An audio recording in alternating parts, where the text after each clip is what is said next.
নমস্কার বন্ধুরা, আজকে আমি রান্না করব আলু দিয়ে খাসির মাংসের পাতলা ঝোল। প্রথমে আমি একটা মশলা তৈরি করে নেব। এর জন্য নিয়েছি আন্দাজ মতন আদা, রসুন, টমেটো, কাঁচা লঙ্কা। এবারে মিক্সিতে একটা পেস্ট তৈরি করে নেব। আর এখানে পরিষ্কার করে ধুয়ে রেখেছি মাংস।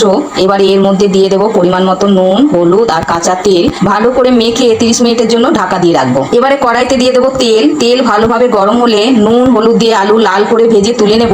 ওই তেলের মধ্যে দিয়ে দেবো তেজপাতা, এলাচ, লবঙ্গ, একটু নাড়াচাড়া করে দিয়ে দেবো বেশ খানিক পেঁয়াজ কুচি। পেঁয়াজ একটু বাদামি করে ভেজে তাতে দিয়ে দেবো আদা, রসুন, কাঁচা লঙ্কার পেস্ট, সামান্য দেবো চিনি, এরপর দেবো জিরে গুঁড়ো আর টমেটো বাটা। ভালো করে কষিয়ে নেব তেল ছেড়ে আসা পর্যন্ত।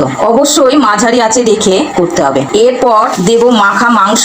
মশলার সাথে মাংস ভালো করে নাড়াচাড়া করে কম আঁচে ঢাকা দিয়ে রাখবো 10 মিনিটের জন্য। 10 মিনিট পর ঢাকা তুলে দিয়ে দেবো ঝাল লঙ্কা গুঁড়ো, কাশ্মীরি লঙ্কা গুঁড়ো।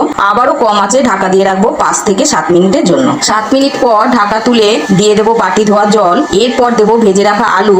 আবারও ঢাকা দিয়ে রাখবো 10 মিনিট। 10 মিনিট পর দিয়ে দেবো দারচিনি। কম আঁচে 5 মিনিট নাড়াচাড়া করে দিয়ে দেবো পরিমাণ মতন জল। আর ঢাকা দিয়ে দেবো মাঝারি থেকে একটু কম আঁচে 20 মিনিটের জন্য। 20 মিনিট পর ঢাকা তুলে চেরা কাঁচা লঙ্কা, ঘি আর গরম মশলা দিয়ে রেস্টে রেখে দেবো আরো 10 মিনিট। 10 মিনিট পর পরিবেশনের জন্য একদম রেডি। এইভাবে কম আঁচে আর মাঝারি আঁচে রেখে রান্না করলে খাসির মাংস একদম ঠিকঠাক সেদ্ধ হয়ে যাবে। ধন্যবাদ।